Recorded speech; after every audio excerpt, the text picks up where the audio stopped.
Hello everyone, welcome to Black Mirror horror. कैसे हैं आप सब? आई होप आप सब ठीक होंगे। आज मैं आप सभी के लिए ट्रक ड्राइवर की खौफनाक सफ़र की कहानी लेकर आई हूँ और उम्मीद करती हूँ कि आपको ये कहानी पसंद आएगी। कहानी पसंद आए तो इस वीडियो को लाइक और चैनल को सब्सक्राइब ज़रूर कीजिएगा और साथ ही बेल आइकन भी ऑन कर लीजिएगा, जिससे हमारी कहानियों की नोटिफिकेशन आपको मिलती रहे। एक ट्रक ड्राइवर के लिए उसका ट्रक ही उसकी दुनिया होता है। वो उसमें अपनी आधी से ज़्यादा ज़िंदगी बिताता है। वो जब अपने घर से दूर होता है तो ट्रक ही उसका दूसरा घर बन जाता है। वो उसी में खाना खाता है, उसी में सोता है। ट्रक में सफ़र के दौरान उसकी बहुत सी यादें ट्रक ड्राइवर के साथ जुड़ जाती हैं, कुछ अच्छी और कुछ बुरी यादें। कुछ यादें ऐसी होती हैं जिसे ट्रक ड्राइवर अपने साथ हमेशा संजो कर रखता है और कुछ यादें ऐसी होती हैं जिन्हें वो चाहकर भी भूल नहीं पाता। वो सिर्फ सामान ही एक जगह से दूसरी जगह तक नहीं पहुंचाता, बल्कि कई बार वो ज़िंदगी भी एक जगह से दूसरी जगह पहुंचा देता है। मतलब कई बार अनजाने में न चाहते हुए भी ट्रक से कुचलकर कितने ही मासूम लोग मारे जाते हैं। वैसे ज़्यादातर मामलों में गलती उन लोगों की ही होती है, लेकिन कई बार अनजाने में ट्रक ड्राइवर खुद ही लोगों को मार देते हैं। ट्रक ड्राइवर का सफ़र हमेशा ही खौफनाक होता है। वो अपनी जान हथेली पर रखकर ट्रक चलाता है और सामान एक जगह से दूसरी जगह पहुंचाता है। उस सफ़र के दौरान उसके साथ कई बार खौफनाक हादसे भी हो जाते हैं। एक ट्रक ड्राइवर के साथ कैसे कैसे खौफनाक हादसे हो सकते हैं वो तो मैं आपको नहीं बता सकती, लेकिन इंदौर से पुणे जा रहे ट्रक ड्राइवर विकास के साथ क्या खौफनाक घटना घटी थी वो मैं आप सबको ट्रक ड्राइवर के खौफनाक सफ़र में आगे बताऊंगी। रात में 3 बजे का समय था। विकास अपने ट्रक में लंबी काली सड़क पर अपनी मंजिल की तरफ बढ़ा चला जा रहा था। रोड तो काली थी ही साथ वो रात भी काली थी, क्योंकि वो अमावस की रात थी। अंधेरी काली रात में विकास ट्रक की हेडलाइट से रास्ता देख रहा था। उन दिनों विकास के पास कोई भी कंडक्टर नहीं था। वो अकेले ही सफ़र किया करता था। जो ट्रक वो चलाता था वो उसका खुद का नहीं था, बल्कि मोना नाम के ट्रांसपोर्ट का था। मोना ट्रांसपोर्ट के ट्रक ऑल इंडिया चलते थे। मोना ट्रांसपोर्ट इंदौर का था, इसीलिए विकास इंदौर से इंडिया के किसी भी शहर माल लेकर जाता था, जिस वजह से उसे रास्ते के बारे में ज़्यादा जानकारी नहीं हुआ करती थी। इसीलिए वो बड़ी ही सावधानी से ट्रक चलाया करता था। उसी रात 8 बजे वो इंदौर से पुणे के लिए निकला था और इंदौर पुणे हाईवे पर था। उसे कच्चा माल इंदौर से पुणे लेकर जाना था, इसीलिए वो ज़्यादा देर नहीं कर सकता था, नहीं तो माल ख़राब होने का डर था। कच्चे माल से मतलब फल और सब्जियां। अगर माल ख़राब हो जाता तो उसे अपनी जेब से नुकसान भरना पड़ता। सभी ड्राइवर्स के साथ ऐसा ही होता है। भले ही वो कुछ भी माल एक जगह से दूसरी जगह ट्रांसपोर्ट कर रहे हो, अगर उसमें से किसी भी तरह की गड़बड़ी आती है या फिर माल कम आता है तो उसका हर्जाना उसे ही भरना पड़ता है, फिर भले ही हज़ारों या लाखों का ही नुकसान क्यों ना हुआ हो। होने वाले नुकसान से बचने के लिए विकास हाईवे पर 80 की रफ्तार से ट्रक भगा रहा था। कार के लिए ये स्पीड भले ही नॉर्मल हो सकती है, लेकिन एक ट्रक में जिसमें टनों वजनों का माल भरा है, उसके लिए ये रफ्तार बहुत ही तेज़ होती है, क्योंकि इतनी तेज़ रफ्तार में ट्रक कंट्रोल करना बहुत मुश्किल होता है।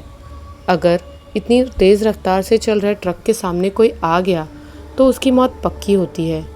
वैसे हाईवे में ट्रक के सामने आने की गलती भी कोई नहीं करता, क्योंकि वो भी ये जानता है कि अगर वो गलती से भी ट्रक के सामने आया तो उसकी मौत पक्की है। विकास रात 8 बजे से ट्रक चला रहा था। वो बीच में 1-2 बार ही चाय पीने के लिए रुका था। उसके अलावा वो लगातार चल रहा था। उसे ट्रक चलाते हुए लगभग 7 घंटे हो गए थे और रात के 3 भी बज रहे थे। इसीलिए वो बहुत थक चुका था और उसे नींद भी आ रही थी। अपना ध्यान थकान और नींद से भगाने के लिए उसने बीड़ी पीने का फ़ैसला किया। वो बहुत ज़्यादा बीड़ी पीता था और चाय भी, लेकिन उस रात उसने बहुत ही कम चाय पी थी, क्योंकि उसे जल्दी पहुंचना था और चाय पीने में वो समय बर्बाद नहीं करना चाहता था। वैसे विकास को बीड़ी पीने के लिए किसी भी तरह के फैसले की ज़रूरत नहीं होती थी। उसका जब मन करता था वो तब बीड़ी पी लेता था। लेकिन उस समय उसके पास बीड़ी का बंडल नहीं था। जो पहले था उसे पहले ही उसने पीकर ख़त्म कर दिया था, और जो दूसरा बीड़ी का बंडल था वो उसके बैग में था, जो उसकी सीट के पीछे रखा हुआ था। उसे वो बैग लेने के लिए मुड़ना पड़ता, जिसके लिए या तो उसे गाड़ी रोकनी पड़ती या फिर वो चलती गाड़ी में ही पीछे मुड़कर बैग से वो बंडल निकाल लेता। लेकिन चलती गाड़ी में ऐसा करना खतरनाक साबित हो सकता था, उसके लिए नहीं बल्कि रोड में चलने वालों के लिए। वैसे रात के उस वक्त रोड पर कोई भी नहीं था, लेकिन विकास जानता था कि सड़क पर कौन कहाँ से और कैसे आ जाए ये कभी कोई नहीं जान सकता। विकास ने ट्रक के हेडलाइट की रोशनी में देखा तो सड़क पर दूर दूर तक कोई भी नहीं था। बस उसे थोड़ी दूर पर एक साइन बोर्ड दिखाई दिया, जिस पर बाईं तरफ रोड होने और जाने का साइन बना हुआ था। उसे सीधा जाना था, तो उसने उस साइन पर ध्यान नहीं दिया। विकास ने चलते ट्रक में ही बैग से बीड़ी का बंडल निकालने का फैसला किया, जिसके बाद वो अपने एक हाथ से स्टीयरिंग संभालने लगा और दूसरे हाथ से बैग में बीड़ी का बंडल ढूंढने लगा। बहुत कोशिश करने के बाद भी बैग में रखे बीड़ी के बंडल तक हाथ नहीं पहुंच रहा था। बीड़ी का बंडल निकालते हुए भी विकास का पूरा ध्यान रोड पर ही था। भले ही रोड पर कोई इंसान नहीं था, लेकिन दूसरे जानवर तो आ सकते थे। वो सड़क पर बेवजह किसी भी जानवर को नहीं मारता था। बहुत कोशिश करने के बाद भी जब विकास को बैग में बीड़ी का बंडल नहीं मिला तो उसने पीछे मुड़कर देखने का फैसला किया। तब तक वो उस साइन के निशान तक पहुंच चुका था। विकास जैसे ही पीछे मुड़कर देखता है, वैसे ही उसे ज़ोरदार आवाज़ सुनाई देती है। वो आवाज़ सुनकर विकास समझ गया कि उसकी गाड़ी से कोई टकराया है। उस समय उसका ध्यान सड़क पर नहीं था, जिस वजह से वो ये नहीं देख पाया कि उसके ट्रक से टकराने वाला कोई इंसान है या फिर जानवर। लेकिन वो उस आवाज़ से समझ गया था कि उसके ट्रक से टकराने वाला या तो कोई बड़ा जानवर है या फिर कोई इंसान। वो उस समय इतना ज़्यादा घबरा गया था कि ट्रक रोककर ये देखने की बजाय कि कौन टकराया है, उसने तेज़ी से अपना ट्रक वहाँ से निकाल लिया और वो बीड़ी के बारे में बिल्कुल भूल ही गया था। सुबह के 5 बजे वो एक ढाबे के पास तक पहुँच गया था, जहाँ रुककर उसने चाय पीने का फ़ैसला किया। उसने वहाँ चाय तो पी ही, साथ वो निशान भी देखा जहाँ पर कोई टकराया था। वो निशान देखकर विकास को ये यकीन हो गया कि उसके ट्रक से टकराने वाला कोई जानवर नहीं बल्कि कोई इंसान था, क्योंकि ट्रक के सामने वाले हिस्से पर एक फुटबॉल के आकार का गोल डेंट पड़ गया था, वो भी लगभग 5 फुट की ऊंचाई पर। वो डेंट किसी इंसान के सिर के टकराने से बना था, क्योंकि अगर कोई जानवर टकराता तो वो डेंट उससे बड़ा बनता। ट्रक का डेंट देखकर विकास को बहुत पछतावा हुआ, क्योंकि वो समझ गया था कि उसने किसी इंसान को मार दिया है। वो डेंट देखकर कोई भी समझ सकता था कि जब किसी के टकराने से इतना बड़ा डेंट पड़ गया है तो टकराने वाला ज़रूर मर ही गया होगा। उस दिन विकास का ट्रक चलाने में बिल्कुल भी मन नहीं लग रहा था। उसके दिमाग में उस मरने वाले की ही बात घूम रही थी। वो सिर्फ और सिर्फ उसी के बारे में सोच रहा था कि वो कितने साल का होगा, वो आदमी होगा या फिर औरत, उसके परिवार में कौन कौन होगा, और भी बहुत सी बातें जो वो सोच रहा था। वो उस दिन ट्रक तो नहीं चलाना चाहता था, लेकिन करता भी तो क्या करता। उसकी मजबूरी थी ट्रक चलाना, क्योंकि अगर वो देर करता तो उसके ट्रक में लोड माल ख़राब हो जाता और उसके पैसे फिर उसे अपनी जेब से भरने पड़ सकते थे। विकास तय समय से पहले ही पुणे पहुंच गया था और वहां पहुंचकर उसने माल अनलोड किया और दूसरा माल भरकर वापस इंदौर आने लगा। उस दिन विकास ने खाना नहीं खाया था। भूखा विकास ट्रक से टकराकर मारे गए उस इंसान के बारे में सोचता हुआ वापस इंदौर आ रहा था। उसे इंदौर पहुंचने की जल्दी तो नहीं थी, लेकिन फिर भी वो बिना आराम किए ही ट्रक चलाता रहा। ट्रक चलाते हुए रात हो चुकी थी। तब तक वो उसी जगह पर पहुंच चुका था जहां उसने किसी इंसान को टक्कर मारी थी। भले ही वो रात का समय था जब उसने टक्कर मारी थी, लेकिन ट्रक की हेडलाइट की रोशनी में वो आसपास की जगह देख पा रहा था, जिस वजह से वो जगह उसके दिमाग में छप गई थी। फिर से वहाँ पहुंचकर वो उस जगह को पहचान गया था। रात का समय था और वहाँ पर कोई भी नहीं था। इसीलिए उसने ट्रक रोककर उस मरे हुए इंसान की आत्मा की शांति के लिए प्रार्थना करने का फैसला किया। उसे इस बात का डर भी था कि कहीं कोई आसपास हो ना और उसके ट्रक रोकने पर उस पर शक न हो जाए कि उसी ने उस इंसान को टक्कर मारी है। भले ही विकास को डर लग रहा था, लेकिन फिर भी उसने ट्रक रोका और ट्रक से नीचे उतरकर उस जगह तक गया जहां उसे शक था कि उसके ट्रक से कोई टकराया है। वो जगह उस साइन बोर्ड के पास ही थी। विकास ने वहां जाकर देखा तो सड़क के किनारे खेत में लगी गेहूं की फसल पर खून ही खून फैला है, जो कि सूख चुका था। उस समय उसके ट्रक की लाइट ऑन थी तो वो साफ साफ देख पा रहा था। उसे वो खून देखकर बहुत ही ज़्यादा दुख हुआ और उस मरने वाले की आत्मा की शांति की दुआ करके वो वापस ट्रक की तरफ जाने लगा। तभी उसे ऐसा लगा जैसे गेहूं के खेत से निकलकर कोई बाहर आया है। वो जल्दी में था और डर भी रहा था, इसीलिए उसने उस पर ध्यान नहीं दिया और जल्दी से ट्रक तक पहुंच गया। जब वो ट्रक के पास पहुंचा तो उसने देखा कि एक बूढ़ी औरत सिर तक पल्लू लिए उसके ट्रक के पास खड़ी है। विकास उस औरत को देखकर डर गया। उसे लगा कि शायद वो औरत उस मरने वाले की रिश्तेदार है। उसे लग रहा था कि वहीं कहीं आसपास ही उसके और भी रिश्तेदार या परिवार वाले भी हो सकते हैं जो उसके साथ मारपीट न करने लगे, जिस वजह से डरता हुआ विकास उस औरत को नज़रअंदाज करके जल्दी से ट्रक पर चढ़ने लगा। तभी वो औरत बोली, बेटा, मेरा सर दर्द से फटा जा रहा है। मैं बहुत देर से कोई गाड़ी रुकवाने की कोशिश कर रही हूँ, लेकिन किसी ने नहीं रोकी। अब तूने रोकी है तो क्या तू मुझे शहर तक ले जाएगा? मैं वहाँ अपना इलाज करवा लूँगी। विकास वैसे तो अपने ट्रक में किसी भी अनजान को नहीं बैठाता था, लेकिन वो उस समय अपने किए पर बहुत पछता रहा था और उसे उसका प्रायश्चित भी करना था। इसलिए उसने उस बूढ़ी औरत को अपने ट्रक में बैठा लिया। उसने उसका नाम और पता कुछ भी नहीं पूछा और न ही उसका चेहरा देखा था। वो उसका चेहरा देखता भी तो कैसे? उसने अपना चेहरा घूंघट से ढका हुआ था। उस बूढ़ी औरत को ट्रक में बिठाकर विकास के मन का बोझ थोड़ा कम हुआ तो उसे भूख का एहसास होने लगा। उसे खाना खाना था तो उसने आगे कुछ किलोमीटर दूर एक ढाबे पर ट्रक रोका। उसने उस बूढ़ी औरत से भी खाना खाने के लिए पूछा, लेकिन उसने ना में अपना सिर हिला दिया, जिसके बाद वो अकेले ही खाना खाने चला गया।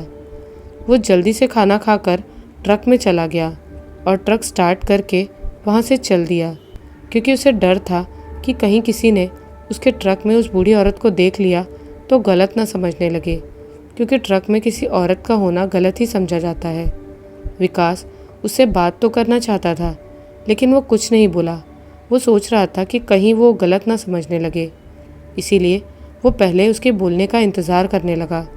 जब कुछ देर तक वो भी नहीं बोली तो विकास हिम्मत करके खुद बोल पड़ा, आपका नाम क्या है और आप किस शहर जाना चाहती हैं? बेटा, तेरा ट्रक कहाँ तक जाएगा? उसने पूछा। मैं तो इंदौर तक जाऊँगा, विकास बोला। ठीक है बेटा, तो तू मुझे इंदौर तक ले चल, उसने फिर कहा। विकास कुछ और उस औरत से पूछ पाता उससे पहले ही उसने ज़ोर से अचानक से ब्रेक लगाकर ट्रक रोक दिया। वो भले ही उस औरत से बातें कर रहा था, लेकिन उसका ध्यान उसकी बातों के साथ साथ रोड पर भी था। बीच रोड पर उसे दो लोग खड़े दिखाई दिए। उन्हें बीच सड़क से एक तरफ करने के लिए उसने 2 बार हॉर्न भी बजाया था। जब वो नहीं हटे तब उसे मजबूरन ट्रक रोकना पड़ा था। वो सुनसान जंगल था, जहाँ आसपास न तो कोई घर था और न ही कोई ढाबा था। उस वक्त रात भी हो चुकी थी, जिस वजह से सड़क पर गाड़ियों का आना जाना भी बहुत कम था, लगभग न के बराबर। जैसे ही विकास ने ट्रक रोका, वैसे ही सड़क के किनारे झाड़ियों से 3 लोग और निकल कर आ गए, जो ट्रक का दरवाज़ा खोलने की कोशिश करने लगे। 3 लोग ड्राइवर साइड का दरवाज़ा खोलने की कोशिश कर रहे थे और 2 लोग कंडक्टर यानी खलासी की साइड का। विकास उन लोगों को देखकर समझ गया था कि वो लोग चोर हैं और वो उसके ट्रक में लदा माल चुराने आए हैं। वो पूरी ताकत लगाकर ट्रक के दरवाजे का लॉक पकड़कर बैठ गया था। तभी दूसरी तरफ के दरवाजे का कांच फोड़कर 2 लोग ट्रक का दरवाज़ा खोलकर अंदर आ चुके थे। तभी वहाँ पर 3 लोग और सामने की तरफ से आ गए और पत्थर मारकर ट्रक की विंडशील्ड तोड़ने की कोशिश करने लगे। विंडशील्ड मजबूत थी तो वो नहीं टूट रही थी। इस दौरान उन दो लोगों ने विकास का गला पकड़कर जोर से दबा दिया, जिस वजह से उसका हाथ दरवाजे के लॉक से हट गया और इन तीनों ने मिलकर दरवाज़ा खोल लिया और फिर ट्रक से उसे नीचे फेंक दिया। विकास के साथ वो सब इतनी जल्दी हुआ था कि वो कुछ समझ ही नहीं पाया था कि उसके साथ क्या और कैसे हो गया। वो जब तक ज़मीन से उठकर फिर से ट्रक में चढ़ने की कोशिश कर पाता, उससे पहले ही वो सभी 8 लोग ट्रक में चढ़ चुके थे और ट्रक स्टार्ट भी कर चुके थे। तभी विकास ने देखा कि एक दूसरा ट्रक उसके ट्रक के पीछे आकर खड़ा हो गया है और उसका ट्रक भी धीरे धीरे आगे बढ़ने लगा था, जो आगे बढ़ने के साथ रफ्तार पकड़ रहा था।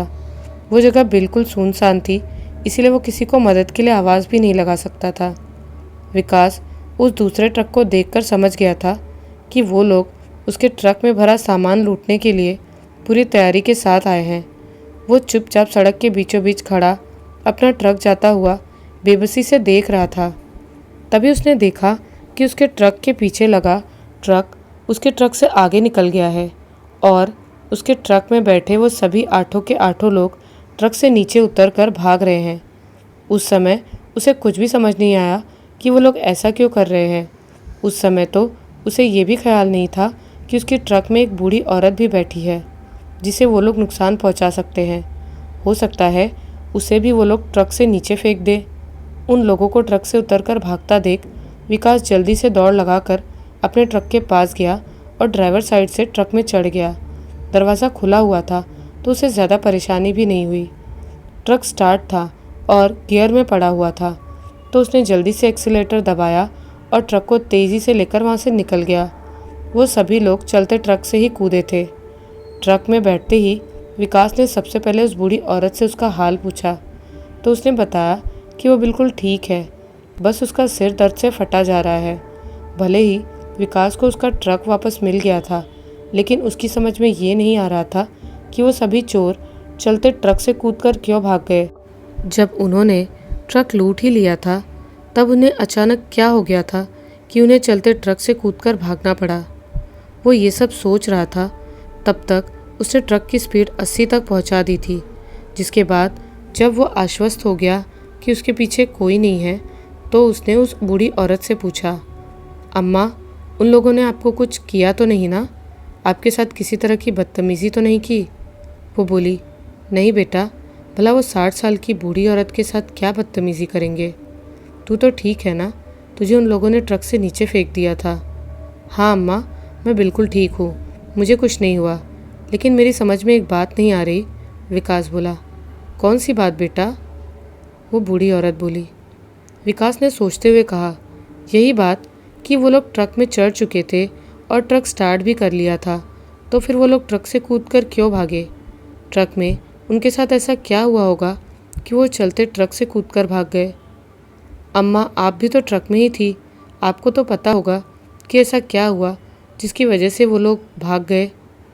मुझे कुछ नहीं पता बेटा, मैं तो चुपचाप अपना सिर ढके हुए बैठी थी। वो लोग बहुत शोर कर रहे थे, शायद दारू के नशे में थे। उनके शोर से मेरा सिर बहुत दर्द कर रहा था। मैंने उन्हें शांत हो जाने के लिए कहा। शायद पहले उनका ध्यान मेरी तरफ नहीं था। जैसे ही मैंने उन्हें शांत हो जाने के लिए कहा, उनमें से एक ने मेरा घूंघट हटाकर मेरा चेहरा देखने की कोशिश की, जिसके बाद वो सभी एक एक करके चलते ट्रक से ही कूद गए। उसने जवाब दिया। उस औरत की आवाज़ में अजीब सा दर्द और डरावना ठहराव था।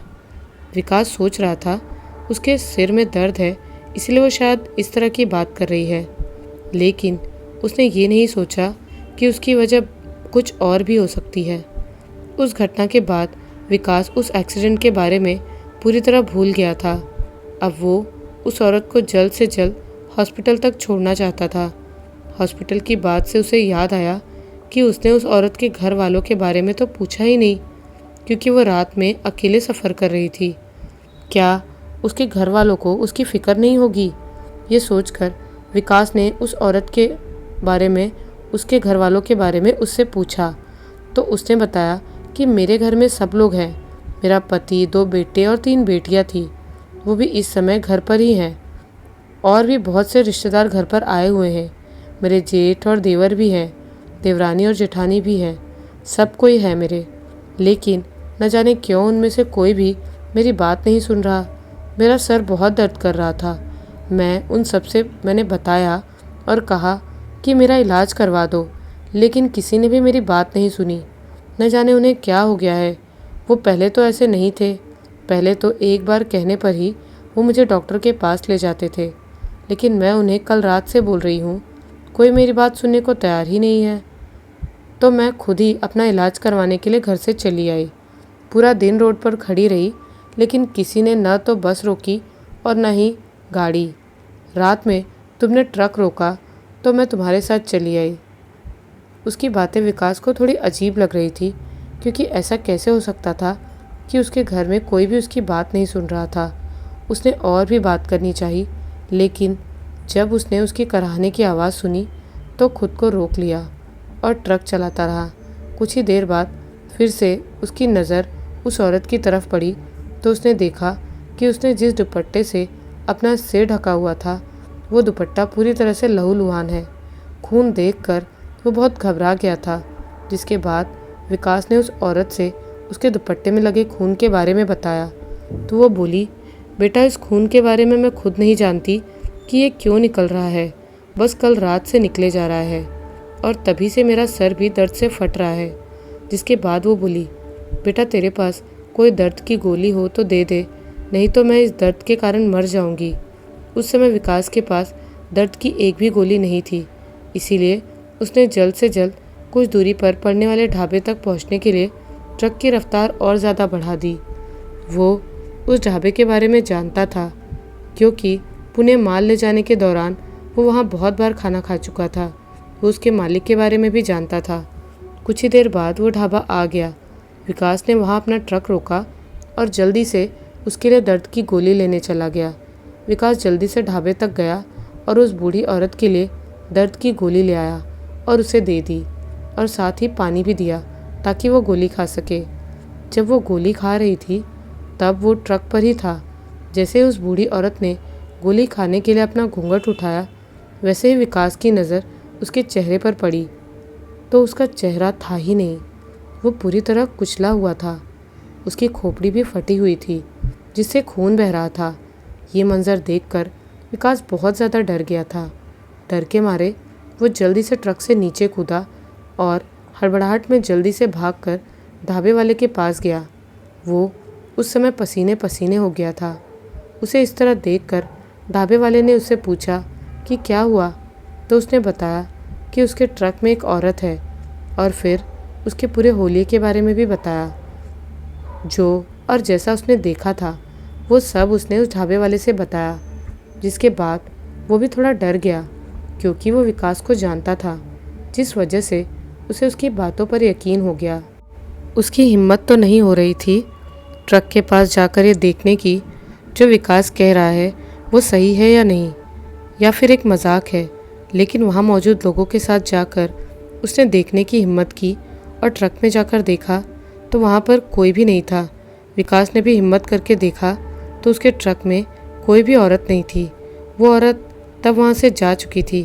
जिसके बाद विकास समझ गया था कि वो औरत कोई और नहीं बल्कि एक आत्मा थी।